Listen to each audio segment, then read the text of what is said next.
Hello guys, welcome to ഏതൻ show. ഇന്നത്തെ വീഡിയോയിൽ ചെറുപരിപ്പ് പായസം ഉണ്ടാക്കുന്ന രീതിയാണ് ഞാൻ കാണിക്കാൻ പോകുന്നത്. അതുണ്ടാക്കാൻ വേണ്ടി നമുക്ക് വേണ്ടുന്ന ഐറ്റംസ് നോക്കാം. ചെറുപരിപ്പ് 250 ഗ്രാം, ചൗവരി 50 ഗ്രാം, തേങ്ങാപ്പാൽ ഒന്നാം പാൽ 1 കപ്പ്, രണ്ടാം പാൽ 2 കപ്പ്, മൂന്നാം പാൽ 2.5 കപ്പ്. പിന്നെ വേണ്ടിയത് ആവശ്യത്തിന് നെയ്യ്, പിന്നെ ഓരോരുത്തരുടെ ഇഷ്ടത്തിനനുസരിച്ച് കാഷ്യൂ നട്ട്, ഏലക്കാപ്പൊടി 1 ടീസ്പൂൺ, ശർക്കര 750 ഗ്രാം, പിന്നെ വേണ്ടിയത് ആവശ്യത്തിന് കിസ്മിസ്. അപ്പോൾ ഇതാണ് ഞാൻ അളവിന് ഉപയോഗിക്കുന്ന കപ്പ്. ഇത് 250 ml കപ്പാണ്. ഇനി നമുക്ക് പായസം ഉണ്ടാക്കാൻ തുടങ്ങാം. ആദ്യം തന്നെ ഒരു ഇരുമ്പ് ചട്ടി അടുപ്പത്ത് വയ്ക്കാം. അതിലേക്ക് 250 ഗ്രാം ചെറുപരിപ്പ് ആഡ് ചെയ്ത് നമുക്ക് വറുത്തെടുക്കാം. ചെറുതായിട്ടൊരു ഗോൾഡൻ കളർ ആയതിനു ശേഷം തീ ഓഫ് ചെയ്യുക. അതിനുശേഷം ഇത് വെള്ളത്തിൽ കഴുകി ഒരു കുക്കറിലേക്ക് മാറ്റുക. ഇതിലോട്ട് നമുക്ക് 2.5 കപ്പ് വെള്ളം കൂടി ഒഴിക്കണം. അതിനുശേഷം കുക്കർ അടച്ച് ഒരു 3 വിസിലടിക്കുന്നിടം വരെ വേവിക്കുക.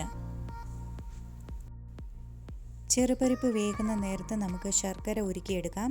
അതിനായി 750 ഗ്രാം ശർക്കര ഒരു പാത്രത്തിലെടുത്ത് നമുക്ക് അടുപ്പത്ത് വയ്ക്കാം. അതിലേക്ക് 1/2 കപ്പ് വെള്ളം കൂടി ഒഴിച്ചു കൊടുത്ത് ഉരുക്കിയെടുക്കാം. ശർക്കര പായസം ഉണ്ടാക്കാൻ വേണ്ടി സാധാരണയായി ഉരുളിയാണ് ഉപയോഗിക്കുന്നത്. പക്ഷേ ഇന്ന് ഞാനിവിടെ എൻ്റെ ഫേവറേറ്റ് ഇരുമ്പ് ചട്ടിയാണ് ഉപയോഗിക്കുന്നത്. ഈ ചട്ട ഞാൻ ആമസോണിൽ നിന്നും ഓർഡർ ചെയ്ത് വാങ്ങിയതാണ്. അതിനുശേഷം ഞാൻ നാട്ടിൽ നിന്നും സൗദിയിലേക്ക് കൊണ്ടുവന്നു. വളരെയധികം ഉപകാരപ്രദമായ ഒരു ഇരുമ്പ് ചട്ടിയാണ് ഇത്. ആർക്കെങ്കിലും ഇത് വാങ്ങാൻ ആഗ്രഹമുണ്ടെങ്കിൽ ഇതിൻ്റെ ലിങ്ക് ഞാൻ ഡിസ്ക്രിപ്ഷനിൽ കൊടുത്തേക്കാം. ശർക്കര ഉരുക്കിയതിന് ശേഷം അത് നമുക്ക് പായസം ഉണ്ടാക്കാനുള്ള പാത്രത്തിലേക്ക് അരിച്ചൊഴിക്കാം. ഈ സമയം കൊണ്ട് പരിപ്പ് റെഡിയായിട്ടുണ്ടാവും. അപ്പോൾ നമുക്ക് കുക്കർ തുറന്ന് ചെറുപരിപ്പ് നന്നായി ഉടച്ചെടുക്കാം. അതിനുശേഷം ചെറുപരിപ്പ് ശർക്കരയിലേക്ക് ആഡ് ചെയ്യാം. ഈ സമയത്ത് സ്റ്റൗവിൽ തീ കുറച്ചാണ് വയ്ക്കേണ്ടത്. ശർക്കരയും ചെറുപരിപ്പും കൂടി നന്നായി മിക്സ് ചെയ്ത് തിളയ്ക്കുന്നിടം വരെ ഇളക്കി കൊടുക്കണം. നന്നായി തിളച്ചതിന് ശേഷം 50 ഗ്രാം ചൗവരി കഴുകി പായസത്തിലേക്ക് ചേർത്ത് വീണ്ടും ഇളക്കിക്കൊണ്ടിരിക്കണം. നന്നായി വരട്ടിയെടുത്തതിന് ശേഷം അതിലേക്ക് 1.5 ടേബിൾ സ്പൂൺ നെയ്യ് ചേർത്ത് കൊടുക്കണം.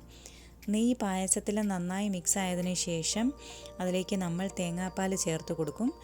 ആദ്യം തന്നെ മൂന്നാം പാൽ 2.5 കപ്പ് ചേർത്ത് കൊടുത്ത് നന്നായി ഇളക്കി മിക്സ് ചെയ്യണം.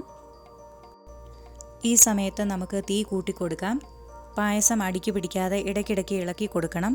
നന്നായി തിളച്ചതിന് ശേഷം രണ്ടാം പാൽ 2 കപ്പ് ഒഴിച്ചു കൊടുക്കാം. അതിനുശേഷം വീണ്ടും മിക്സ് ചെയ്ത് നന്നായി തിളച്ച് പായസം കുറുകി വരുന്നിടം വരെ ഇടയ്ക്കിടയ്ക്ക് ഇളക്കിക്കൊണ്ടിരിക്കണം.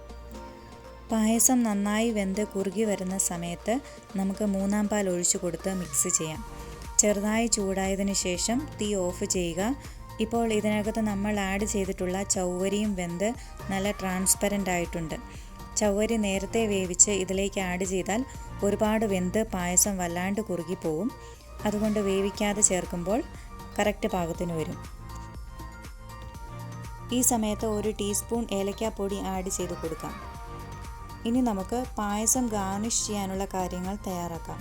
അതിനായി ഒരു പാത്രത്തിൽ 3 ടേബിൾ സ്പൂൺ നെയ്യ് ചേർത്ത് കാഷ്യൂ നട്ട് ആദ്യം വറുത്തെടുക്കാം. ഏകദേശം ഗോൾഡൻ കളർ ആകുമ്പോൾ കിസ്മിസ് കൂടി ആഡ് ചെയ്ത് വറുത്തെടുക്കാം. അതിനുശേഷം നെയ്യോടുകൂടി പായസത്തിലേക്ക് ഒഴിക്കുക. തേങ്ങാക്കൊത്തും വേണമെങ്കിൽ വറുത്തിടാവുന്നതാണ്. ഇതിലേക്ക് കുറച്ച് ചുക്കുപൊടി കൂടി ചേർക്കുന്നത് ആരോഗ്യത്തിന് വളരെ നല്ലതാണ്. കുറച്ച് നേരം നമുക്കിത് മൂടി വയ്ക്കാം ചൂടാറുന്നിടം വരെ. ഇപ്പോൾ നമ്മുടെ പായസം റെഡി ആയിട്ടുണ്ട്. ഇത് കാണുമ്പോൾ തന്നെ നാവിൽ വെള്ളം വരാത്തതായിട്ട് ആരും തന്നെ ഉണ്ടാവില്ലെന്ന് ഞാൻ വിശ്വസിക്കുന്നു.